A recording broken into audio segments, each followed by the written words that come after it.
नमस्कार. द अहिल्यानगरमध्ये मी प्रियंका पाटील शेळके तुमच्या सगळ्यांचं सहर्ष स्वागत करतेय.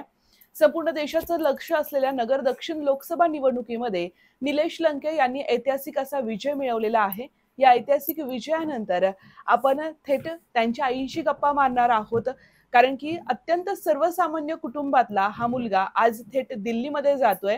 गल्ली ते दिल्लीचा हा प्रवास आहे आणि यामध्ये त्यांच्या आईची शिकवण असेल, त्यांच्या आईचे संस्कार असतील, हे फार महत्वाचं आहे. आणि ते देखील आठवणीने सांगतात, की या प्रत्येक निवडणुकीमध्ये माझी आई देखील प्रचारासाठी सहभागी होत असते.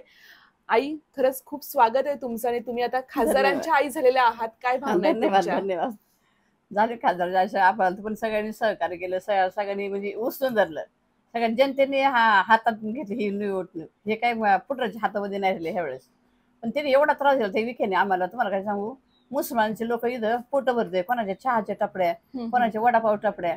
त्यांच्याकडे आपल्यावानी काय त्यांना शेती कुठं वावरं नव्हते.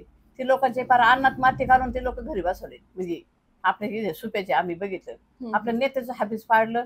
आम्हाला कोणालाच माहिती माझा मोठा मुलगा पण बाहेर कुठं कार्यक्रम गेला तर सुनबाई पण घरी नव्हती. फक्त आम्ही घरी होतो. आम्हाला कार्यकर्ते फोन आले म्हणजे आपल्या नेत्याचं ऑफिस पाडलं. तिथं हे बसवले कॅमेरे बसवले ते. हं, परत हं. आणखीन बरंच होतं आपल्या खुर्च्या, टेबल, अमकं तमकं. तिने आले असंच लगेच सपाट करून टाकलं. म्हणजे एवढी नुकसान केली आणि एवढा आम्हाला तिने त्रास दिला. विचारायची सोय नाही. एक आई म्हणून आईच्या काळजाला कधी भीती वाटायची? कारण की हे हां, मग खूप मोठं आव्हान होतं. जसं आता फॉर्म भरला तसं आम्हाला भीतीच. लोकं म्हणायचे का ते असं आहे, ते तसे आहे, त्यांची लय चलती, त्यांची दहशत लय म्हणे. हं, ते हं. काही करू शकते, त्यांच्याकडे पैसा आहे भरपूर. त्यांचं 50 पिढ्याचं राजकारण आहे म्हणे. ते आता असं काही करू शकते म्हणजे अशी धगधग होती ना आम्हाला. हं, हं. बरंच आम्हाला त्याचे संकट आले म्हणजे तिने म्हणले का तिने पूजा मांडल्या 2-2, 3-3 लाखाच्या पूजा मांडल्या का ते त्याचे ॲक्शन व्हावा, ते अपघाती जावा. तर ते आम्हाला झालं ना करा. आमचे गुरुजी आम्ही देवाला गेलो. आपलं कुलदैवत कनरसरची देवी आहे आम्हाला. हं, हं. ते देवीला गेलो. आमचे गुरुजी बरंच उंचून पडले. हं. पण ती देवाची कृपा. पण आपली नीतिमत्ता चांगली आपले आमच्या मुलाची एवढी दैवशक्ती आहे, ते आमच्या गुरुला काहीच नाही आलं. त्याच्यावर मी जवळ म्हणजे प्रचाराला गेले. तेव्हा किती पायऱ्या चढले, किती काही मला काही कळालं. इतके पडले माझे हे बोट सुजलं, पायाला पण लागलं. 2 झाले. आमच्या नेत्याला साधी मोटरसायकल 6 टाके पडले. 2 महिने जखमच बरी झाली. म्हणजे आम्हाला असे संकट तिने केलं तसं होतं. एवढे आम्हाला भारी भारी पूजा मांडून हे केलं तसं होतं. असे आम्हाला एवढे संकट आले. एवढा आम्हाला हे त्रास झाला त्या माणसाचा. आणि आता परत काल मारामाऱ्या केल्या. आपल्या जवळचा कार्यकर्ता एवढा मारला फार बेसुद्ध केला तो. म्हणजे एवढं त्याने त्रास दिले. आपल्या 6 तालुक्याच्या लोकांनी आपल्याला एवढं प्रेम दिलं आणि एवढं हाडाचं मनी रक्ताचं पाणी करून यांनी आपल्याला सहकार्य केलं. त्याच्यात आपलं आई बहिण आपण कधी आपले मुलगा कधीच विसरायचा 6 तालुक्याला तर कधी विसरला नाही तो माणूस. नक्कीच एका आईची काळजी या ठिकाणी आपल्याला दिसतीये, की खूप त्रास दिला आम्हाला आणि त्यामुळे आमच्यावरती अनेक संकट आले. मात्र त्या सगळ्या संकटांवरती मात करत विजय आमचाच झालेला आहे. आता खासदाराच्या आई झालेल्या आहात. संसदेत जायचं स्वप्न आहे का कधी खासदार साहेबांसोबत? हा जाता येईना तर ते आपण ते गेलं तर आपण गेल्यासारखं आहे. आपल्या मुलाला एवढं कपाशीच लय झालं. तर या ठिकाणी भावनिक झालेले आहेत, की माझ्या मुलांनी एवढं केलंय आणि तो गेला काय आणि मी गेले काय यातच सगळ्या गोष्टी आलेल्या आहेत.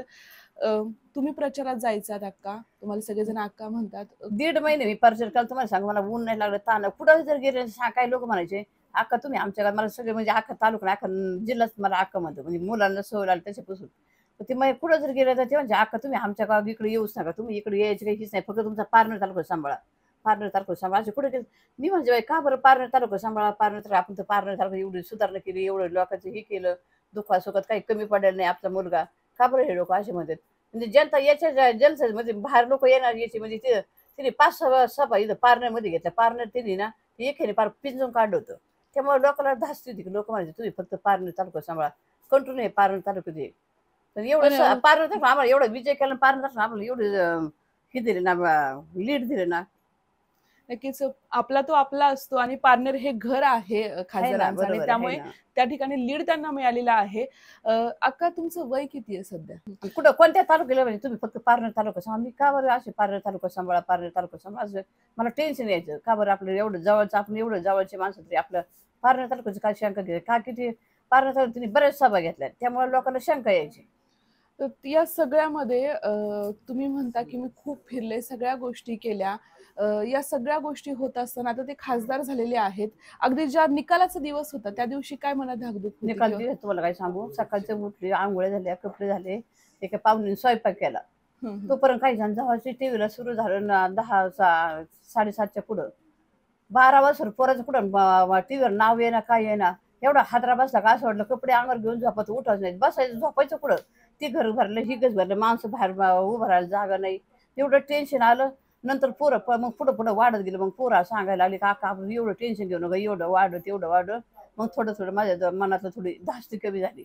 नाही तर एवढं टेन्शन आलं का म्हणलं बाई पोरांनी आता 4 महिने हे आमदारकीचा राजीनामा दिला आणि हे आपलं असं जातं म्हणजे आपण जेव्हा तुम्हाला पहिला फोन आला की निलेश लंके विजय झालेले आहेत, आता- काय वाटलं होतं त्यावेळेस? एकदम वाटलं म्हणजे आपलं लीड पुढे, आपलं लीड पुढे. आमच्या एक पाहुण्याचा फोन आला म्हणजे मी 25 पेड्याचे मी ऑर्डर दिली म्हणजे आपलं पुढे लीड सगळ्यापेक्षा पहिलं सुरुवातीला एवढा आनंद झाला बाई. म्हणलं आता जितलं म्हणायचं. पण नंतर कमी कमी कमी मग मागून तर नावच आहे ना त्याचं, टीव्हीवर तर कुठं नावच आहे ना, सगळं दुसरंच यायचे दाखवायचे. मग एवढं टेन्शन आलं का आता म्हणलं पुढं झोपून घ्या, तर उठवायचं नाही, तर झोपाय घरात जागा नाही, ते घर फुल झालं, रूम रूम फुल झालेलं असं. मग नंतर नंतर वाढत गेलं. मग पोरं पळत यायची, आका तू टेन्शन घे, एवढं असं झालंय तसं झालंय. मग थोडं जीव आला तरी तिने जी करायचं ते केलं. तिने डबल मोजणी केली. परत त्याची सभा करायला लोक म्हणले ही व्हायची, त्याची मिरवणूक काढायची, पार्लरच्या लोकांची जिथून लीड आहे ते मिरवणूक काढायची. 11-11:30 वाजता त्यांनी ते आताच माणसं थांबवले. मग 11च्या पुढं मिरवणूक चालता ना वेळ. म्हणजे त्यांनी 12 वाजता तिने राखवली सगळे माणसं. पण तिने शेवटी मिरवणूक नाहीच होऊन दिली. ते इखेने अगदी शेवटच्या क्षणापर्यंत त्रास दिला लय असं त्रास आकांचं दिला. म्हणणं आहे. शेवटी तुम्हाला सांगू ट्रॅक्टरवर त्या हे भरून पिकअप भरून गुलाल आणून ठेवता पोरांनी, पार्लीच्या पोरांनी. पहिले ही मिरवणूक आपल्या हातात काढायची, इथून लीड आहे आपला. पण तिने 12 वाजता तिने माणसं बाहेर निघूनच नाही दिले. तर त्याला वाटलं मग आता हे लवकर यांना हे केलं का मग यांची मिरवणूक निघाल, इकडे चौघडाची होईल. तिने मिरवणूकच होऊ नाही दिली. म्हणजे शेवटपर्यंत त्रास दिला एवढा तिने त्रास देऊन देखील विजयी निलेश लंके झालेले आहेत. अक्का, कसं घडवले निलेश लंकेंना तुम्ही? कारण आई ही एक मातीच्या घडा घडवत असते. आईला आपली सगळ्यात मोठी जबाबदारी तुमची आहे. एक असं व्यक्तिमत्व आहे की चालता चालता एखादा माणूस देखील त्यांना सहज आवाज देऊ शकतो, सहज त्यांचा हात धरू शकतो, तितक्या प्रेमाने हक्काने त्यांना बोलू शकतो, विचारू शकतो आणि ते देखील तितक्याच आत्मीयतेने त्याच्याशी संपर्कात राहतात आणि त्याच्याशी बोलतात. म्हणजे तो प्रत्येकाला आपलं वाटणारं व्यक्तिमत्व निलेश लंके आहे. कसं घडवलंय? काय संस्कार दिले त्यांना? परमेश्वर, ते माझ्या पोटात एक परमेश्वर झाला. मी त्याला जन्म दिला. आपले संस्कार चांगले, आपलं कुटुंब चांगलं, मग तेच त्याला म्हणजे आपल्या माझ्या याच्यापासून संस्कार लागले ना, त्याला जन्म दिला ते परमेश्वरच आहे. कोणाच्या मनात काय आहे कोण कसं आहे त्याला सगळं कळतं आंतरिक. समाधान वाटतं ह्या सगळ्या गोष्टींमध्ये? आता समाधान वाटतं एकदम. आपण जितलं पण त्या त्याच्या कुठाने चालूच येते, इखेचे कुठं मारामाऱ्या कर, कुठं त्याची धडशेल चालूच आहे अजून. लय त्रास म्हणजे तिने एवढं पिळू घेतलं की विचारायचं ना. असं इलेक्शन असंही ना, मागं नाही व्हायचं ना पुढं पण नाही व्हायचं, असं एवढा त्रास दिला. मी जवळला परचारला गेले ते एका ठिकाणी त्यांच्या गाड्या आल्या, त्या आपल्या बायांनी ते नंबर वाचले म्हणजे इखेच्या गावच्या गाड्या. तिथले 2 कार्यकर्ते उतरले आपल्या मोठ्या मुलासारखे, टी-शर्टवर 2 जण होते. ते उतरले, ते म्हणजे आम्ही ह्याच गावचे. तर काय तर ते गावाचं नाव आहे, ते म्हणजे आम्ही ह्याच गावचे. तर म्हणजे आम्हाला ना त्या आजी संग फोटो काढा. त्याला काय माहिती मला अक्का म्हणते म्हणून, आजी संग फोटो काढायचे. मी म्हणलं घ्या आता आपल्या मुलासारखे. म्हणलं आता कुणी फोटो घेतला काय, माझा फोटो घेतला. संध्याकाळी माहित पडलं की अक्काचे फोटो काहीतरी व्हायरल करण्याचं. आपल्या वाटतं आता आपण काही तरुण आहे का, काही पोरांसंग फोटो काढेल, कोणासंग फोटो काढेल. मी माझे फोटो घेतले. संध्याकाळी मोठ्या मुलाला माहिती झालं का अक्का तुझे फोटो, सरपंचचे फोन आले, अक्काचे फोटो घेतले म्हणजे काहीतरी ते फोटो व्हायरल करायचे. काही सांगते कुठं ती पैसे वाटते, ते नेत्याची आई, आमदाराची आई, कुठं असं काहीतरी त्यांच्या पद्धतीने त्यांनी लढवलं असं. असं येते एवढं शेवटपर्यंत एवढा त्रास झाला म्हणजे माझ्या फोटो बसून. अगदी खालच्या पातळीला जाऊन या ठिकाणी विरोध केलेला, खालच्या पातळीला जाऊन सगळ्या गोष्टी घडलेल्या आहेत. मात्र तरी देखील सर्वसामान्य कुटुंबातलाच जो मुलगा आहे तो आज खासदार झालेला आहे. पुढचं काम कसं काय राहणार आहे? नाही आता आता काम खासदारकीचं? पहिलं पण चालू आहे, तेच काम राहणार, त्याच्यापेक्षा डबल राहिला. आता 6 तालुक्याचे कामं करायचे, करणार देव. ते स्वतः घर नाही, दार नाही, काही नाही बघत. फक्त समस्या, लोकांची दुःख सुखात लोकांची कामं हेच करणार. ते मागून आलं तेच पुढे चालणार का. आता असं नाही का आपल्या आता निवडणूक आली आता, मग आता लोकांची कामं करायचे, लोकांच्या दुःख सुखात कोणाचे 10 वेळा जाण, कोणाचे मौत. आपलं पहिल्यापासून सरपंच झाल्यापासून तेच कामं चालू आहेत आपले. कोणाचं 10 असो, कोणाची मौत असो, कोणाचे लग्न असो, कोणाचे वाढदिवस असो, त्याचं आहे ते. असं नाही का आता आपलं इलेक्शन आलं ना आता आपण कामाला लागा, असंच नाही. ते सरपंच झाल्यापासून तेच कामं चालू आहेत. मग काय काय म्हणायचे ते आपले आहे ते विरोध आहे म्हणजे काय, असं 10 मौती केलं कुठं आमदार होतेत का. हेच आमदार विजय आवटी म्हणायचा, 10 मौती करतो येणे कुठं आमदार होतेत का, कुठं लग्नाला पळतो येईल कुठं आमदार होते. पण ते करूनच दाखवलं. अगदी सर्वसामान्यांच्या ज्या काही कौटुंबिक गोष्टी असतात किंवा त्यांचे जे कुटुंबातले कार्यक्रम असतात, त्या कार्यक्रमाला एका आपला घरातला माणूस म्हणून ते उपस्थित असतात. मतदारांबद्दल काय सांगाल? 6 तालुक्याने कौल दिलेला आहे. लय कौल त्यांचे दिलं. कसे 6 आभार तालुका एवढे मानाल? राखाडे माझे जीवाभावचे स्वतःच्या मुलासारखे माझे मुलं राखाडले तर 6 तालुक्यातले. महिना घरदार सोडून राहिले पाहिजे डोळ्यासमोर मी प्रत्येक गावात गेले ना आहेत आपले कार्यकर्ते.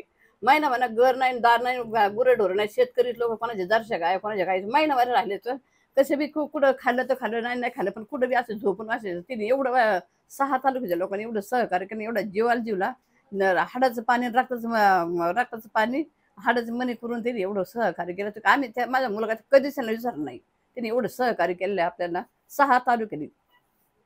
नक्कीच या भावना होत्या खासदार निलेश लंके यांच्या आईंच्या, की 6 तालुक्यांना आम्ही कधीच विसरणार नाहीये, कारण की अगदी लोकांनी आपलं घरातला भाऊ किंवा मुलगा म्हणून काम केलेलं आहे. खूप खूप धन्यवाद तुम्ही आमच्याशी बोललात त्याबद्दल आणि तुमचं अभिनंदन देखील.